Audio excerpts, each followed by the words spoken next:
दोस्तों यह वीडियो आपके किसी भी टेट एग्जाम्स को क्रैक करने में कारगर साबित होगी। इस वीडियो में आपके 3 से 4 नंबर बहुत ही आसानी से गेन हो जाएंगे। तो नमस्कार, जय हिंद, वंदे मातरम। दोस्तों स्वागत है आप सभी का गुरुजी वर्ल्ड एग्जाम स्टडी प्लेटफॉर्म में। राष्ट्र हित में शिक्षा, छात्र हित में शिक्षा। This is Dheeraj Dwivedi from Guruji world.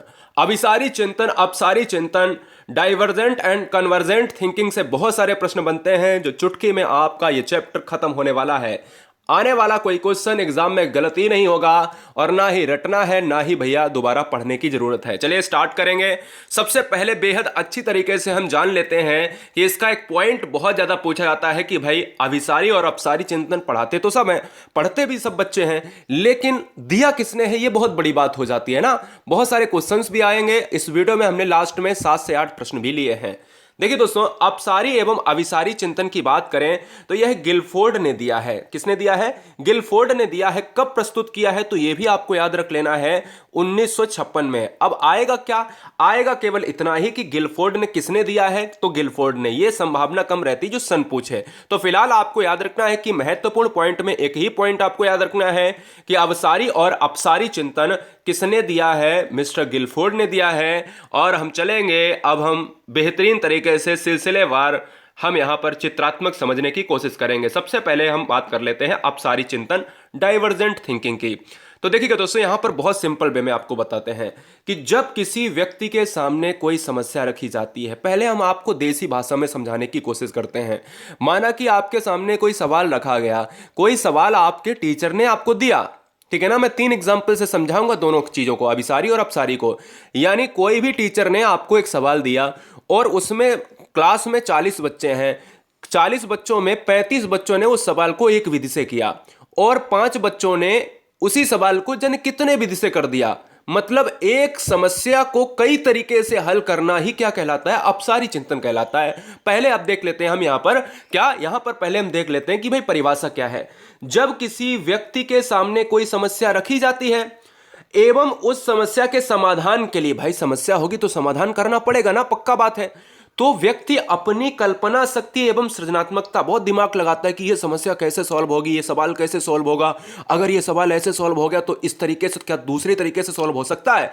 तो वो सृजनात्मकता जो है, अपनी कल्पना शक्ति एवं तर्क विचार लगाता है और प्रयोग करता है उस समस्या को सॉल्व करने में, तथा उस समस्या के समाधान के रूप में एक से अधिक हल प्रस्तुत करता है। तो इस प्रकार के चिंतन को अपसारी चिंतन कहते हैं। मेरी बात समझने की कोशिश करो कि एक समस्या को भिन्न भिन्न तरीके से सॉल्व कर देना ही अपसारी चिंतन है। अपसारी क्या? डाइवर्जेंट थिंकिंग है। क्लियर हुआ? कोई डाउट? देसी भाषा में समझा दिया। अब मैं आपको एक और एग्जांपल दे देता हूं। पहले आप स्क्रीनशॉट ले सकते हो, यहां पर स्क्रीनशॉट लेना ही तय है, ठीक है ना। नीचे आपको टेलीग्राम की लिंक मिलेगी, हर बच्चा ज्वाइन हो जाए अगर आप शिक्षक बनना चाहते हो। बहुत बढ़िया। अच्छा लगे तो चैनल को सब्सक्राइब कर लेना। देखिए एक आपके सामने चित्र है, मैं अपसारी चिंतन की बात कर रहा हूं, ध्यान दीजिएगा, अभिसारी नहीं अपसारी चिंतन। जैसे आपके सामने एक टीचर है और आप सभी यहां पर बैठे हुए हो, है ना, या आप ये हो टीचर बन के जाओगे और आपके सामने बच्चे बैठे हुए हैं। अगर आपने एक उदाहरण के तौर पर यह पूछ दिया अपने क्लास में बच्चों से कि भैया अगर आपको राष्ट्रपति बना दिया जाए एक दिन के लिए तो आप क्या करोगे? तो बच्चों के आंसर क्या होंगे? मैं पाकिस्तान को उड़ा दूंगा, मैं ये कर दूंगा, मैं वो कर दूंगा। तो मतलब संभव नहीं है, लेकिन बच्चों के दिमाग में ना, को मैं ये करूंगा, मैं वो करूंगा, मैं एक दिन के लिए मैं पूरा जो है घूम डालूंगा, पूरा विदेश घूम डालूंगा, है ना। तो सिंपल सी बात मेरी समझने की कोशिश करो। जब एक क्वेश्चन आप पूछते हो कक्षा में तो उसके भिन्न भिन्न जवाब आते हैं। जब एक समस्या आप रखते हो तो उसके अगर भिन्न भिन्न सॉल्व के तरीके आते हैं तो मतलब समझ जाइएगा वहां पर क्या होगा, वहां पर होगा आपका अपसारी चिंतन। अभी नहीं समझ में आया? एक एग्जाम्पल और आपको देते हैं। जैसे एक एग्जाम्पल नंबर 2 आपको देते हैं कि जब कक्षा में एक शिक्षक किसी विद्यार्थी से प्रश्न करता है मेरे लाल कि यदि तुम्हारे पंख लगे होते तो तुम क्या करते? तो भैया क्या करता? अगर वो बच्चा सोचता कि अरे टीचर ने ये सवाल पूछ दिया, मतलब अगर हमने एक कक्षा में पूछ दिया 50 बच्चों की कक्षा में कि भाई अगर तुम्हारे पंख लगे होते तो तुम क्या करते, बच्चा दिमाग लगाने लगता। बच्चा क्या कहता? एक बच्चा आगे से उठता, वो कहता सर मैं तो रोज स्कूल आता, भाई पंख से उड़ के स्कूल आता। दूसरा कहता तो भाई मैं तो आसमान में उड़ता। तीसरा कहता भाई मैं टावर पे बैठता, मैं पानी की टंकी पे बैठता, भाई बहुत ऊंचे पर बैठता, जमीन पे उतरता ही नहीं। मतलब क्या है मेरा कहने का कि अगर आपने क्वेश्चन पूछा तो विद्यार्थियों के अलग अलग मत आए, वहां पर अपसारी चिंतन होगा, डाइवर्जेंट होगा, यह आपको याद रखना है। क्लियर हुआ? क्लियर हुआ? तो यानी एक क्वेश्चन अगर पूछो उसके कई उत्तर हो, एक समस्या हो तो उसके कई सॉल्व के तरीके हो, तो आप सारी चिंतन होगा। आज के बाद कभी नहीं भूलोगे, कोई दिमाग मतलब निकलेगा नहीं यार, कभी नहीं निकल सकता। 3 तरीके से बता दिया।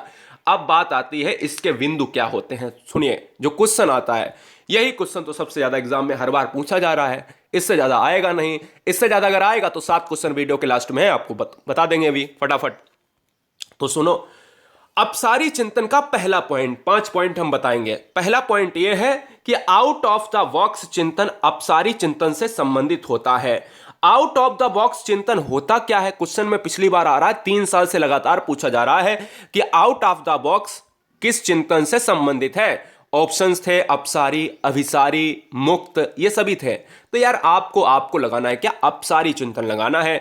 यानी इसका मतलब क्या होता है? आउट ऑफ द बॉक्स का अर्थ होता है कि परंपरागत चीजों को अलग ढंग से सोचना।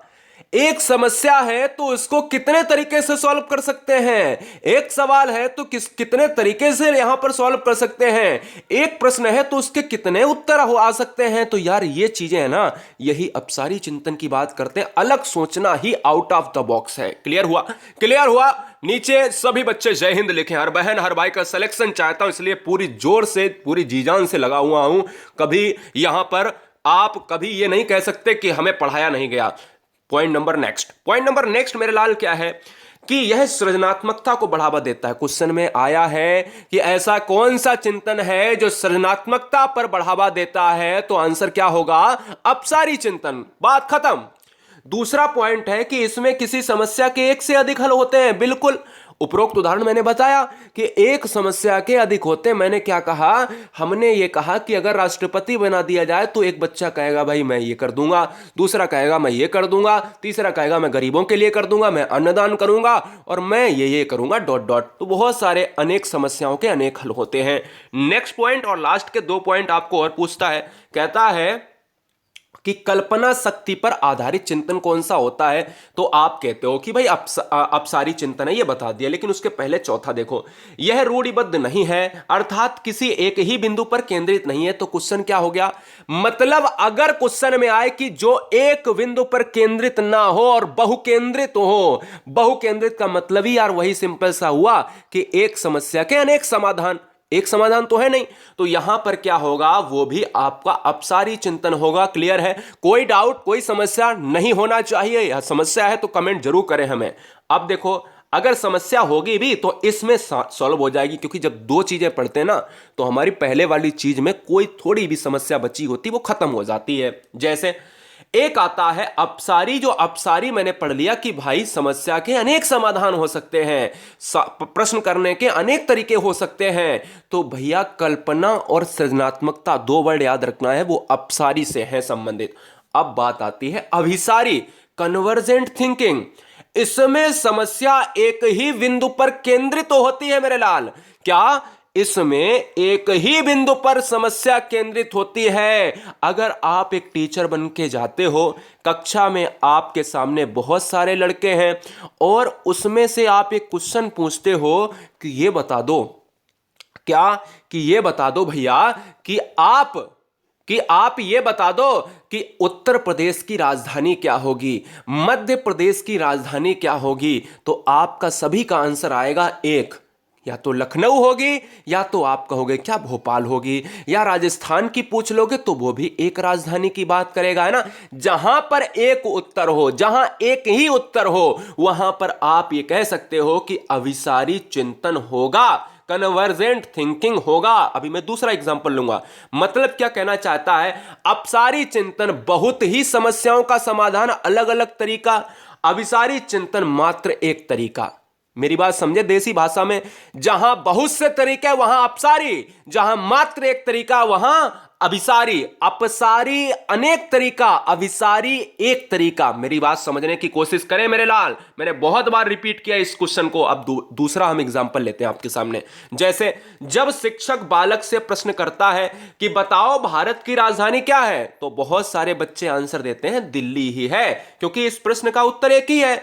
एक ही बिंदु पर केंद्रित रहने वाली समस्या चिंतन क्या कहलाएगा मेरे लाल? कन्वर्जेंट या फिर अभिसारी चिंतन कहलाएगा। इसको लिख जरूर लेना, नीचे आपको पूरी प्लेलिस्ट मिलेगी, एक एक नोट्स 10-10 मिनट की वीडियो में मैंने बनाया है। अगर आप चाहो तो पूरे सब्जेक्ट को मात्र एक दिन में खत्म कर सकते हो, इसलिए नोट्स बहुत जरूरी है। चैनल को सब्सक्राइब कर लें, क्योंकि यहां पर केवल हम बात करते हैं आपको शिक्षक बनाने की। जैसे दूसरा एग्जांपल और समझाते हैं कि भाई अगर आपको अभिसारी या कन्वर्जेंट नहीं समझ में आया, जैसे आपको कह देते हैं कि सी टेट या टेट करने के बाद आप क्या बनोगे, तो आपका आंसर क्या होगा? अपने आंसर सोच लिया होगा ना अपने मन में। सी टेट या टेट करने के बाद आपका आंसर केवल इतना होगा कि मैं एक शिक्षक बनूंगा। अब भाई सी टेट और टेट करने के बाद आप ये तो कह नहीं सकते कि भाई मैं एक आईएएस अधिकारी बन जाऊंगा, मैं बैंक में चला जाऊंगा, मैं रेलवे में चला जाऊंगा। भाई सी टेट और टेट तो क्वालिफाई करने के लिए केवल टीचर के लिए ही है ना, तो उसका एक ही जवाब आएगा और हर बच्चा यही देगा कि टेट के बाद हम केवल सर क्या बनेंगे? टीचर बनेंगे, है ना। मेरी बात समझने की कोशिश करें ना।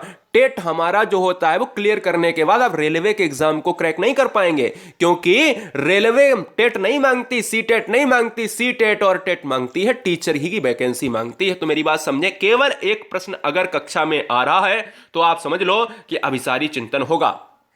अभिसारी चिंतन के 4 प्रमुख बिंदु हैं, 4 या 5 बिंदु। क्या कहता है कि इसके द्वारा खोजा गया समाधान बंद अंत होता है, क्लोज्ड एंडेड होता है, मतलब एक ही आंसर होगा। अगर प्रश्न किया है, अगर कोई समस्या है तो केवल एकमात्र समाधान होगा।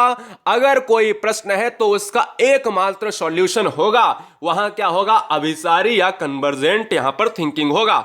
दूसरा, यह बुद्धि को बढ़ावा देता है और बुद्धि से संबंधित है। बिल्कुल बात सही है, यह बुद्धि को बढ़ावा देता है। और तीसरा की अगर बात करें दोस्तों कि यहां पर इसमें गति होती है, अर्थात इसके द्वारा शीघ्र समाधान प्रस्तुत किया जाता है। मतलब कि एक सवाल आपको दिया तो आपसे कह सकता है कि यह सवाल लग गया, चलो दूसरा सॉल्यूशन बताओ, तीसरा बताओ, क्या इससे और तरीके हो सकते हैं, तो वहां पर अपसारी हो जाता है। लेकिन अगर मैं कह देता हूं कि अगर एक ही आपका आंसर होगा तो समय की बचत हो जाएगी और समाधान भी शीघ्र हो जाएगा। मेरी बात समझने की कोशिश करें, है ना।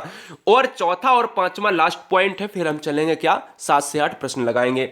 हमारा चौथा और पांचवा लास्ट पॉइंट यह है कि इसके द्वारा खोजे गए समाधान अधिक शुद्ध होते हैं। बिल्कुल शुद्ध होते हैं, क्योंकि अगर मैंने पूछा कि भारत का राष्ट्रपति कौन है तो एक ही आंसर होगा जो मौजूदा में होगा, अलग अलग आंसर नहीं हो सकते हैं।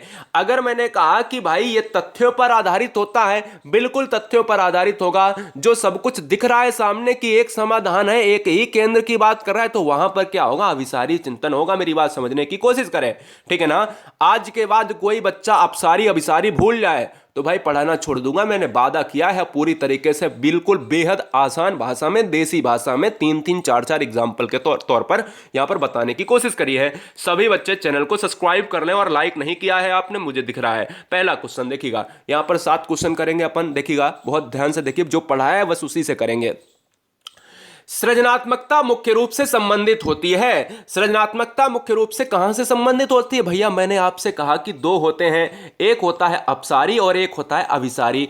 अभिसारी में केवल एक समस्या का एक समाधान, और अपसारी में बहुत समाधान होते हैं, बहुत सारे समाधान होते हैं। तो सृजनात्मकता बच्चा किसमें होगा? जहां पर बहुत सारे समाधान होंगे तो हम अपसारी को लगाएंगे, डाइवर्जेंट में लगाएंगे, तो ऑप्शन नंबर क्या हो जाएगा? 1 हो जाएगा। मेरी बात समझने की कोशिश करें मेरे लाल। जहां पर बच्चा क्रिएटिव माइंड से सोचता है, बच्चा कल्पना करता है, बच्चा तर्क करता है, सृजनात्मकता की बात करता है, वहां आप अपसारी चिंतन की बात करेंगे। नेक्स्ट वन की बात करें, क्वेश्चन नंबर 2 की बात करें, या 9 लिख गया है, माफी चाहेंगे दोस्तों। क्वेश्चन नंबर 2 कह रहा है सृजनात्मकता उत्तरों के लिए आवश्यक है। सृजनात्मकता उत्तरों के लिए आवश्यक क्या है? क्या विषय वस्तु आधारित होनी चाहिए, मुक्त अंतर वाले उत्तर वाले प्रश्न होने चाहिए, ये एक अत्यंत अनुशासित कक्षा, या प्रत्यक्ष शिक्षण एवं प्रत्यक्ष प्रश्न? ये क्वेश्चन थोड़ा सा टफ है, लेकिन है इसी में छुपा हुआ। हमने आपको याद करो अभी ऊपर क्या पढ़ाया था, अभिसारी चिंतन में यह पढ़ाया था कि वो इंडेड वाला होता है, बंद उत्तर वाला, लेकिन सृजनात्मकता में क्या होगा, मुक्त उत्तर वाला होगा। तो यह भी आपको समझना पड़ेगा। तो इसलिए जो राइट आंसर जाएगा वो बी के साथ, क्योंकि समस्या के समाधान बहुत अलग अलग तरीके से हो सकते हैं। आउट ऑफ द बॉक्स चिंतन किससे संबंधित है?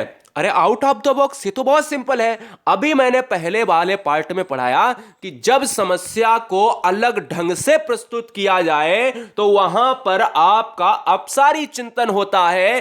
एक समस्या के अलग अलग सॉल्यूशन हो, एक समाधान के अलग अलग हम सॉल्यूशन की बात करें, वहां अपसारी चिंतन होगा। मेरी बात खत्म हो गई, सिंपल सी बात। नेक्स्ट चैप्टर की नेक्स्ट क्वेश्चन की बात करें, क्लोज्ड इंडेड किससे संबंधित है? क्लोज्ड इंडेड किससे संबंधित है? क्या अनुकूल चिंतन से है, स्मृति आधारित चिंतन है, अपसारी चिंतन है, या फिर अभिसारी चिंतन है? मेरे लाल, अगर मैं बात करूं कि क्लोज्ड इंडेड, मैंने कहा मुक्त अंतर वाले, जो ओपन इंडेड है वो आपके अभिसारी है या अपिसारी? तो मैंने कहा जो ओपन है, मुक्त है, वो सृजनात्मकता से जुड़े हुए हैं, और सृजनात्मकता आपका अपसारी से जुड़ा हुआ है। तो यार जब ओपन सृजनात्मकता अपसारी से है तो बंद किससे होगा? तो क्लोज्ड होगा अभिसारी से। यही तो क्वेश्चन को समझने की कला है मेरे लाल। और क्वेश्चन नंबर 5, समस्या का एकमात्र समाधान किससे संबंधित है? समस्या का एकमात्र समाधान किससे संबंधित है? अनुकूल चिंतन, स्मृति आधारित चिंतन, अपसारी चिंतन, अभिसारी चिंतन। जब मैं कहता हूं एक समस्या के अलग अलग समाधान तरीके से आप कर सकते हो तो वहां अपसारी। जब एक समस्या का एक ही समाधान हो सकता है, इसके अलावा नहीं हो सकता, तो वो अभिसारी होगा, यानी कन्वर्जेंट की बात करेगा। क्लियर हुई? क्वेश्चन नंबर 6, किसी समस्या के एक से अधिक हल होने पर, यानी कोई भी सवाल है उसके अगर एक से ज्यादा हल हैं, इस तरीके से, इस तरीके से, इस तरीके से, इस तरीके से ये सॉल्व हो सकता है, तो वहां पर आपका अपसारी होगा मेरे लाल। समझ रहे ना मेरी बात को? कल्पना, तर्क, चिंतन, सृजनात्मकता सब अपसारी से जुड़ा होता है। और क्वेश्चन नंबर 7, सभी बच्चे चैनल को सब्सक्राइब कर लें। मुझे नहीं लगता कि आपको एक भी कोई भी क्वेश्चन में डाउट हो। हाँ, क्वेश्चन आपने गलत किए होंगे, हो सकता है, लेकिन अब एग्जाम में नहीं होगा, यह वादा है, क्योंकि सब कुछ तगड़े रूप से बता दिया है। अब क्वेश्चन नंबर 7 कह रहा है, भाई कोई बच्चा रचनात्मक तरीके से सोचता है, इसमें कौन सा चिंतन होगा? रचनात्मक बोले तो सृजनात्मकता, बोले रचनात्मक बोले तो क्या, कि एक समस्या है तो क्या इसको और से हो सकता है? किसी बच्चे ने कहा कि भाई ये बताओ कि 2 और 4 कितने होते हैं? 6 होते हैं। क्या 6 और तरीके से हो सकते? बिल्कुल हो सकते हैं। बोले कहा इतने से भी हो सकते हैं। बोले कहा 5 1 भी 6 हो सकते हैं। तो मैंने कहा कि उसने कहीं ना कहीं दिमाग लगाया है, अपसारी चिंतन के साथ चला जाएगा। सब्सक्राइब सभी बच्चे करें, नीचे लिंक को जरूर देखा करें डिस्क्रिप्शन बॉक्स में। और हर बहन हर भाई गुरुजी वर्ल्ड के टेलीग्राम से जुड़ना बहुत इंपॉर्टेंट है। डायरेक्ट लिंक भी आपको नीचे है, या सर्च कर सकते हो GURUJI एक स्पेस WORLD नहीं है, WORLD। आपको ग्रीन लोगो मिलेगा गुरुजी वर्ल्ड का। वहां पर हर बहन हजारों की संख्या में, हर भाई हजारों की संख्या में जुड़े हुए हैं। सभी बच्चों को इनकलाब जिंदाबाद, आदाब, सत श्री अकाल, जय महाकाल। चैप्टर छोटा था, बोले तो छोटा, पैकेट बड़ा धमाका यहीं पर यही होता है, क्योंकि बनाते हैं हम शिक्षक। गुरुजी वर्ल्ड एग्जाम स्टडी, राष्ट्र हित में शिक्षा, छात्र हित में शिक्षा। वंदे मातरम। आप सभी के माता पिता को मेरा जय हिंद, इनकलाब जिंदाबाद।